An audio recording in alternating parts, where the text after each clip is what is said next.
Andhra Jyothi Radhakrishna journalism చాలా డిఫరెంట్గా ఉంటుంది. ఇది ఒక వెరైటీ కొత్త పలుకు జర్నలిజం అని చెప్పొచ్చు.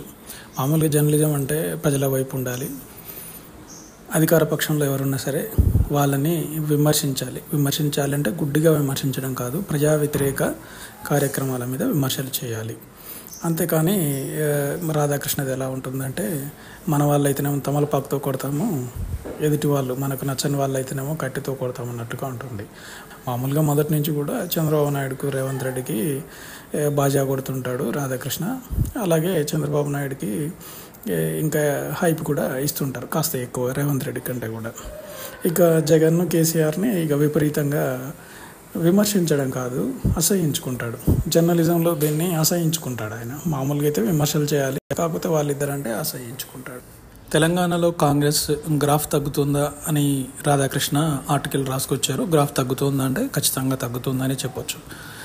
ఇంత పెద్దగా భారీ స్థాయిలో కూడా రుణమాఫీ చేసినా కూడా ఎందుకు ఈ పరిస్థితి వచ్చింది అంటే, లోపాలను సరిచేసుకోవడానికి ఎవరు ఇష్టపడటం లేదు. కాంగ్రెస్ నాయకుల ప్రవర్తన ఎలా ఉంది అంటే, సేమ్ కేసీఆర్, కేటీఆర్, హరీష్ రావు ప్రవర్తించినట్టుగానే ప్రవర్తిస్తున్నారు. అదేమంటే, పలానా సమస్యని బీఆర్ఎస్ నాయకులు లేవనెత్తితే గతంలో జరగలేదా, మీ హయాంలో జరగలేదా అంటున్నారు.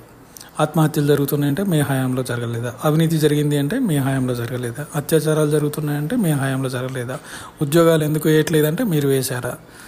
గతంలో కూడా కేటీఆర్ ఇలానే అన్నాడు, పేపర్ లీక్ అయింది అంటే గుజరాత్లో లీక్ కాలేదా అన్నాడు. హైదరాబాద్లో వరదలు వచ్చి పట్టుకుపోతున్నాయి అని అంటే న్యూయార్క్లో రాలేదా, గుజరాత్లో రాలేదా, ఢిల్లీలో రాలేదా అన్నారు. ఇలా ఒకటి కాదు, ప్రతి సమస్యకు కూడా ప్రశ్నకు సమాధానంగా ఇలా చెప్పారు. దీన్నే అహంకారం అని ప్రజలు అనుకున్నారు. ఇప్పుడు సేమ్ కాంగ్రెస్ కూడా అదే చేస్తుంది. కాంగ్రెస్ నాయకుల ప్రవర్తన చూస్తే అసెంబ్లీలో ఇంకా దారుణంగా ఉంది. అదేమంటే, బీఆర్ఎస్ని తిట్టొచ్చు, విమర్శించవచ్చు, కానీ ప్రజలకు సమాధానం రావట్లేదన్న విషయాన్ని గుర్తుంచుకోవాలి. మీరు ఎందుకు పెన్షన్లు ఇవ్వట్లేదంటే, మీరు 2 నెలలు ఇవ్వలేదు గతంలో అని చెప్పి సమాధానం చెప్తున్నారు. అది కాదు సమాధానం కావాల్సింది ప్రజలకి. మీరు బీఆర్ఎస్ని విమర్శించాలనుకుంటే బయట విమర్శించుకోండి. ప్రజలు ఏం వెయిట్ చేస్తారంటే, ఎప్పుడు పెన్షన్ ఇస్తారు, ఇల్లు ఎప్పుడు ఇస్తారు అంటే, మీరు ఇచ్చారా, మీరు ఇచ్చిన ఇల్లే కట్టలేదు అని సమాధానం వస్తుంది. ఇక రుణమాఫీ సరిగ్గా చేయండి అంటే, మీరు అసలే చేయలేదు కదా 10 ఏళ్ళుండి అంటారు. ఇలా ఒకటి కాదు, ప్రతిదానికి ప్రశ్న సమాధానం. ఇక బూతుల గురించి ఎంత తక్కువ మాట్లాడితే అంత మంచిది. చాలా దారుణంగా కాంగ్రెస్ నాయకులు వ్యవహరించారు, బీఆర్ఎస్ నాయకులు వ్యవహరించారు కాబట్టి వాళ్ళు ప్రతిపక్షంలో ఉన్నారు. మీరు వచ్చి అలా చేయొద్దు. ఇక సోషల్ మీడియా మీద కూడా మా మీద అది చేస్తున్నారు, ఇది చేస్తున్నారు అని చెప్పేసి పొన్నం ప్రభాకర్ అంటున్నారు. కానీ ఆయన కూర్చొని చేతి సైగలు చేసిన ఒక వీడియో వైరల్గా మారింది. ముందు ప్రవర్తన మార్చుకోవాలి, నోటి తీరు మార్చుకోవాలి. ఇక దానం నాగేందర్కి మైక్ ఇచ్చారు. దానం నాగేందర్ వీధి రౌడీ కంటే దారుణంగా భాష మాట్లాడాడు. అలా మాట్లాడినప్పుడు స్పీకర్ మైక్ కట్ చేయాల్సి ఉండే. ఇది కాంగ్రెస్కి గౌరవాన్ని తెచ్చిపెట్టేది. ఖచ్చితంగా మైక్ ఆగిపోయింది, స్పీకర్ మంచి పని చేశారు అని అనుకునేవాళ్ళు. అలా బూతులు ఎంత దారుణంగా అంటే, బజార్ రోడ్లు కూడా అట్లా కొట్టుకునే దగ్గర అలా మాట్లాడరు. ఒక ప్రజల సొమ్ముతోటి అసెంబ్లీలో కూర్చున్నప్పుడు ఒక ఎమ్మెల్యే అయిన వ్యక్తి అలా మాట్లాడడం అనేది చాలా దారుణం. దాన్ని అందరూ అసహించుకుంటున్నారు. అది కాంగ్రెస్కి చెడ్డ పేరు తీసుకొస్తుంది. ఒకవేళ మేము పై చేయి సాధించామని అనుకుంటున్నారేమో, కానీ బీఆర్ఎస్ ట్రాప్లో పూర్తిగా రేవంత్ రెడ్డి, కాంగ్రెస్ నేతలు పడిపోయారు.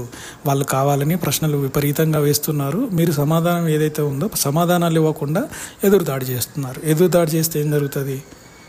గతంలో జరిగినట్లే బీఆర్ఎస్ని ఎలాగైతే ప్రతిపక్షంలో కూర్చోబెట్టారో మిమ్మల్ని కూర్చోబెడతారు. ఒకవేళ ఈ 5 ఏళ్ళు మీరు సరిగ్గా చేయలేదంటే, ఇది రేవంత్ రెడ్డికి చేయాలి, మరో 5 ఏళ్ళు నేను గెలవాలి, 10 ఏళ్ళు సీఎం కావాలి అనే ఆతృత కానీ ఆశ కానీ ఉంది. కానీ దానికి తగ్గట్టుగా పనిచేయాలి. ఏం జరుగుతుంది అనేది సమీక్ష చేసుకోవాలి. ఫర్ ఎగ్జాంపుల్, మహాలక్ష్మి స్కీమ్ ఉంది. మహాలక్ష్మి స్కీమ్లో చాలామంది ఉచితంగా వెళ్తున్నారు, బాగానే ఉంది. కానీ బస్సులు సరిపోక రోజు మహిళలే తిడుతున్నారు.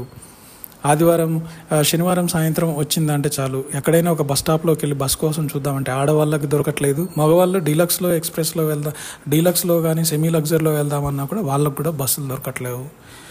ఇలాంటి పరిస్థితి ఉన్నప్పుడు ఆ పథకం సక్సెస్ అయినట్టు కాదు, అది ఫెయిల్ అయినట్టే. ఇక పెన్షన్లు ఉంది, పెన్షన్లు రావట్లేదు. కరెంట్ అంటారా, పర్ఫెక్ట్గా ఇస్తున్నారు దాదాపుగా. అక్కడక్కడ చిన్న సమస్యలు ఉన్నా కూడా కరెంట్ అయితే పర్ఫెక్ట్గానే వస్తుంది. ఈ విషయంలో మాత్రం ఎలాంటి ఇబ్బంది లేదు. ఇంతకుముందు సమ్మర్లో కొన్ని వచ్చినా కూడా వాటిని సరిదిద్దుకున్నారు. కానీ మిగతా వాటి విషయంలో మాత్రం కాంగ్రెస్ ఫెయిల్ అయింది. నాయకులు మాత్రం అంచనాలను అందుకోలేకపోతున్నారు. గ్రాఫ్ తగ్గుతుందంటే ఖచ్చితంగా తగ్గుతుంది. ఇక రాధాకృష్ణనే గ్రాఫ్ తగ్గుతుందని చెప్పేసి కాంగ్రెస్కి అనుకూలంగా రేవంత్ రెడ్డికి ఎప్పుడు భజన చేస్తూ రాసే జర్నలిస్ట్ చెప్పాడంటే అది పరిస్థితి ఎలా ఉందో మనం అర్థం చేసుకోవచ్చు.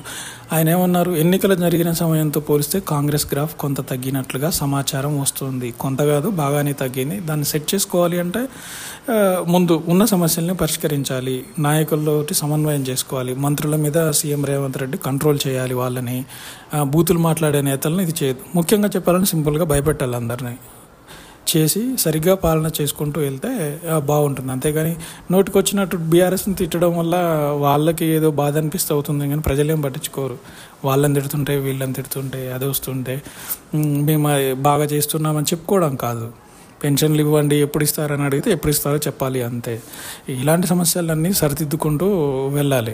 లేకపోతే మళ్ళీ కాంగ్రెస్కి పట్టిన పరిస్థితే వస్తుంది. లేదంటే బీఆర్ఎస్లో అంటే కేసీఆర్ ఒక్కడే నాయకుడు ఉన్నాడు కాబట్టి సరిపోయింది. బీఆర్ఎస్లో అదా కాదు కదా, ఏమాత్రం తేడా వచ్చినా రేవంత్ రెడ్డి సీట్కే ఎసరు వస్తుంది. అప్పుడు వచ్చినప్పుడు పార్టీకి కూడా నష్టమే. కాబట్టి పార్టీని చాలా జాగ్రత్తగా నడుపుకుంటే మంచిది. కొత్త పలుకు చెప్పాడు మన రాధాకృష్ణ. ఇక ఆయన ఏమంటారు, కేసీఆర్ సభకు హాజరైతే శాసనసభ సమావేశాలు మరింత ఆకర్షణీయంగా ఆసక్తికరంగా ఉండేవి అంటారు. నిజం చెప్పాలంటే కేసీఆర్ సభకు వచ్చి కేటీఆర్ హరీష్లను కుడి ఎడమలను కూర్చోబెట్టుకుని అధికార పక్షంపై మాటల యుద్ధానికి దిగితే ప్రభుత్వం ఎంతో కొంత ఆత్మరక్షణలో పడుతుందని సలహా ఇచ్చారు. ఈ మాత్రం కేసీఆర్కి తెలీదా? కాకపోతే వచ్చి నిన్నగాక మొన్న వచ్చి వీళ్ళ పార్టీలో ఉన్న వాళ్ళతోటి బూతులు తిట్టించుకోవడం ఎందుకు, నా స్థాయి వేరు అని చెప్పేసి కేసీఆర్ సభకు రావట్లేరు. వాస్తవానికి ప్రతిపక్ష నేత హోదాలో ఉన్నప్పుడు ఖచ్చితంగా సభకు రావాలి, ప్రజా సమస్యల మీద మాట్లాడాలి. సీఎంగా ఉన్నప్పుడు ఆయన ప్రజల్లోకి రాలేదు, అందుకే ఓడిపోయారు. ఇప్పుడు ప్రతిపక్ష నేతగా ఉంటే అడగాల్సిన ప్రశ్నలన్నీ కేటీఆర్ హరీష్ అడుగుతున్నారు కాబట్టి ఆయన మీద పెద్దగా బాధ్యత కూడా ఇప్పుడు ఏముండదు. ఆయన పాలకుడు కాదు కాబట్టి మహా అయితే ఆయన రావట్లేదు అనే ఒకటి ఇది ఉంటుంది. కాకపోతే ఏంటంటే ఎమోషనల్ బాండింగ్ అనేది కేసీఆర్కు తెలంగాణ ప్రజలకు ఉంది, తెలంగాణ ఉద్యమం సెంటిమెంట్ ఉంది. ఇక చంద్రబాబు నాయుడు పాలన గురించి ఎప్పట్లాగానే రాధాకృష్ణ పొగుడుతున్నారు, జగన్ తిడుతున్నారు. కాకపోతే జగన్ ఇప్పటికిప్పుడు ఆయన షాక్లోంచి కోలుకునే పరిస్థితుల్లో లేడు.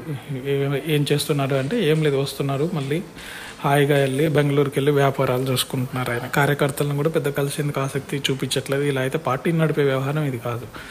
ఇంకా సింపుల్గా చెప్పాలంటే చంద్రబాబు నాయుడు ఎంత కష్టం వచ్చినా, ఎంత అవమానపరిచినా కూడా ప్రజల్లోనే ఉన్నారు. ఆయన ప్రజల్లో ఉన్నారు, ప్రజలతోటే మళ్ళీ వాళ్ళతో శభాష్ అనిపించుకొని వాళ్ళతోటే ఓట్లు వేయించుకొని మళ్ళీ సీఎం అయ్యారు. సింపుల్గా చెప్పాలంటే జగన్కి రాజకీయం అనేది రాదు. రాజకీయం వచ్చుంటే ఇలా ప్రవర్తించే వాళ్ళు కాదు. ఆయన నాకు ప్రతిపక్ష హోదా ఇవ్వంటారు. ప్రజలు ప్రతిపక్ష హోదా ఇవ్వనప్పుడు దాన్ని లైట్ తీసుకోవాలి, వచ్చి ప్రజల్లోకి వచ్చి పోరాడాలి. ఒకరోజు వచ్చి హడావుడి చేసి వెళ్ళిపోయారు. ప్రజా సమస్యలు లేవా, ఉన్నాయి కదా, వాటి గురించి మాట్లాడాలి. కాకపోతే ఏంటంటే ఇంకోటి కూడా చూడొచ్చు మనం, వాళ్ళు కొంచెం ఒక 6 నెలలైన టైం ఇచ్చిన తర్వాత టీడీపీ వాళ్ళు తప్పులు చేస్తారు, అప్పుడు మనం ఇది చేయొచ్చు అంటే ఎదురుదాడి చేయొచ్చు అని అనుకుంటున్నారు. కాకపోతే నాయకులకైనా అందుబాటులో ఉండాలి. ఎమ్మెల్సీ ఎన్నికలు వస్తున్నాయి, అందరినీ పిలిపించుకోవాలి. కార్యకర్తలు వచ్చినప్పుడు వాళ్ళతోటి మీరు ధైర్యంగా ఉండని మాట్లాడాలి. ఇంకా పరదాలు కట్టుకొని గేట్లు పెట్టుకొని చేస్తే అది రాజకీయం కాదు. ఇక ఎప్పట్లాగానే ఇక రాధాకృష్ణ రేవంత్కి సూచనలు చేస్తూ ఉన్నారు. ఇటు చంద్రబాబు కూడా సూచనలు చేస్తూనే అందరూ చేశారు. కేసీఆర్ని జగన్ని మాత్రం విపరీతంగా విమర్శించారు. ఆయన దానం నాగేంద్ర బూతును కూడా వీధిలో మాట్లాడుకునే వారిలాగా అన్నారు, కానీ వీధి రౌడీలు మాట్లాడుకునే భాషని రాయలేకపోయారు. సింపుల్గా చెప్పాలంటే రేవంత్ రెడ్డి పాలన మీద మాత్రం మొదటి హెచ్చరిక చేశారు రాధాకృష్ణ. ఇది నిజంగా చెప్పాలంటే రేవంత్ రెడ్డి కానీ బాధ్యత ఉన్న ఎవరైనా సరే కొంచెం ఆత్మవిమర్శ చేసుకుంటే మంచిదే. లేదంటే మాత్రం ఇబ్బందుల్లో పడతారు. మరి ముఖ్యంగా మహిళా ఎమ్మెల్యేల మీద కాంగ్రెస్ నాయకులు చేసిన కామెంట్స్ అనేవి జనంలోకి వెళ్ళిపోయాయి. అందరూ కాంగ్రెస్ నేతలను తప్పుపడుతున్నారు. కాబట్టి కొన్ని విషయంలో జాగ్రత్తగా ఉండాలి. రాజకీయాలుగా చూడాలి. వ్యక్తిగత కోపం ఉంటే అవి బయట చూసుకోవాలి. ఏది ఏమైనా కూడా కొంచెం ఆలోచించి నిర్ణయాలు తీసుకుంటే బాగుంటుంది. పెన్షన్లు కానీ ఏదైనా సరే, జీతాలు కానీ పర్ఫెక్ట్గా రావాలి. గతంలో మేము 1వ తారీఖే వేసామంటున్నారు, అవి రావట్లేదు చాలామందికి అని చెప్పేసి విమర్శలు కూడా ఉన్నాయి. ఇక పెట్టుబడులు తెస్తామని అమెరికాకు వెళ్ళారు. మరి ఎన్ని పెట్టుబడులు తెస్తారనేది కూడా చూడాలి. ఆయనకు ఇంగ్లీష్ రాకపోతే, ఇంగ్లీష్ పెద్ద దేవుడి భాష కాదు, మాట్లాడకపోతే తప్పేం లేదు. దాన్ని వచ్చిన తెలుగులో కానీ హిందీలో కానీ మాట్లాడచ్చు. మీడియాతో మాట్లాడాలనుకున్నప్పుడు. కానీ రాని ఇంగ్లీష్ను రేవంత్ రెడ్డి మాట్లాడి అనవసరంగా సోషల్ మీడియాలో పరువు తీసుకోవద్దు. ఇప్పుడు లేటెస్ట్గా ఏంటి అంటే కాంగ్రెస్లో ఒక కొత్త మార్పు జరిగింది. సోషల్ మీడియాలో బీఆర్ఎస్ విపరీతంగా యాక్టివ్గా ఉంది. మొన్న జరిగిన అసెంబ్లీ సమావేశాల్లో మన పరువు తీశారు, మనం వెనుకబడిపోయామని చెప్పేసి మళ్ళీ ఆ సునీల్ని తీసుకొచ్చి సోషల్ మీడియా వ్యవహారాలు అప్పచెప్పినట్లు సమాచారం. కాబట్టి ఏదేమైనా కూడా తన సొంత ఆప్తుడు, తనకు నమ్మకమైన పత్రిక అయినటువంటి ఆంధ్రజ్యోతిలోనే మొదటి ప్రమాద హెచ్చరిక రేవంత్ రెడ్డికి జారీ చేశారు సీనియర్ జర్నలిస్ట్ అయినటువంటి రాధాకృష్ణ. కాబట్టి ఇప్పటికైనా అలర్ట్ అయితే రేవంత్ రెడ్డికి మంచిది, లేదంటే మాత్రం మెల్లిగా పీఠం కూడా కదిలిపోయే ఛాన్స్ ఉంది.